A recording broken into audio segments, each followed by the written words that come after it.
Morning everybody, good morning everyone. So wala nang takaroy kaayo trabaho, magbasa-basa una ta sa inyong mga napta. Unahon na to ang akong paboritong zodiac sign, ang Sagittarius. Purpidaday, magsugod ta sa imong kapalaran. Ang kapalaran ni babaeng Sagittarius. Si Sagittarius gipanganak sa buwan sa Disyembre. So luoy kaayo ni siya. Ang gipanganak sa buwan sa December 6, 7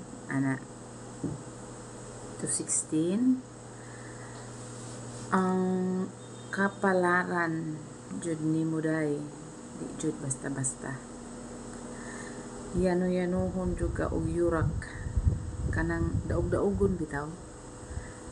Easy ra kaay sa tao ang pagdaog-daog sa imo. Ang butok nga no, mao gid na imong kapalaran sa Sagittarius. Easy ra kaay sa mga tao ang pagdaog-daog nimo. Unya makanegosyo gani ka og gamay. Dali ra pud kayo kaulog-ulogan sa mga tao nga ang imong negosyo dali ra pud mapurdoy.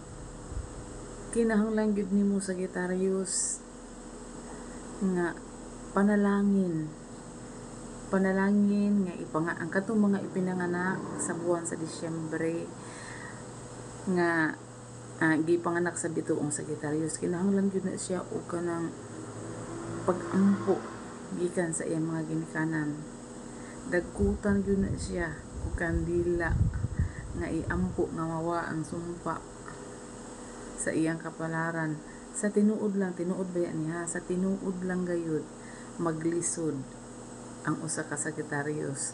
Pero kung dunggon gani sa Ginoo ang pag-ampo sa iyang kinikanan, ug ikaw sad mismo Sagittarius, pero daghan kag agian, daghan jud kag agian Sagittarius.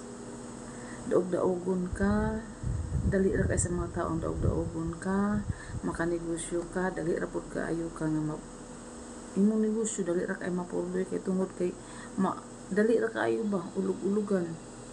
Unya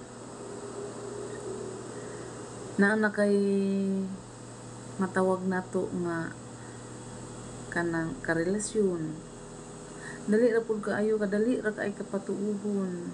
Nya halimbawa gusto ka sa usa ka tao, nya mutuod, madaling salita, biktima ka pirmi sa mga pasalig.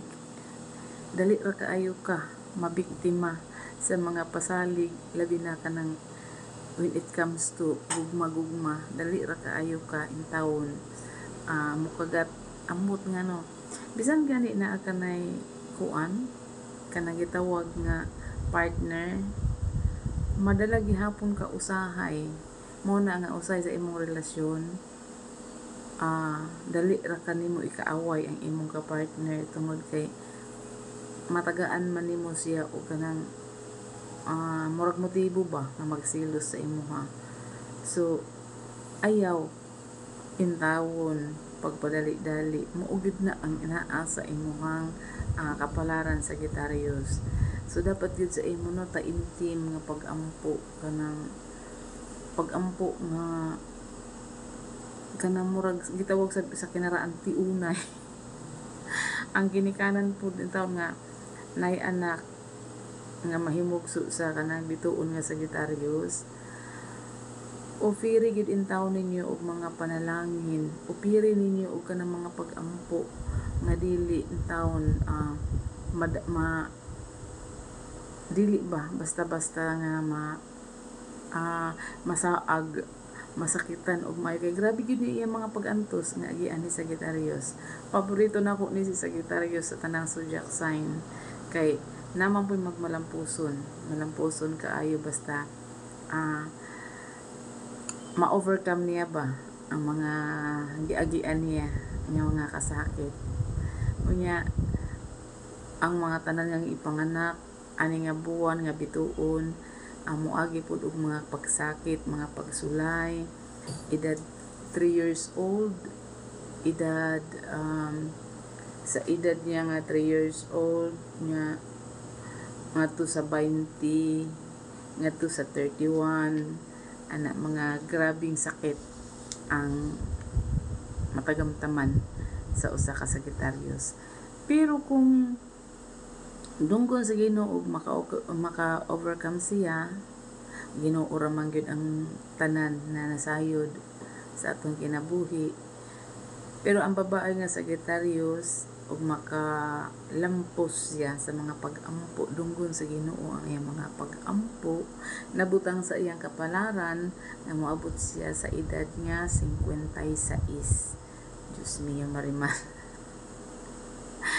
Makaedad na ganita karon og 60, bonus na jud na tungod sa kanang atong kuan ba sa ato ang gipangkaon nga daghan na kaay karon ang magkasakit, magka-diabetic, daghan na kayo high blood tungod po siguro na sa atong practice sa atong pagkaon. So mao lang to, I hope nga na ay mga nakuha nga kanang lesson or may mga nakuha nga gabay ang usa ka Sagittarius.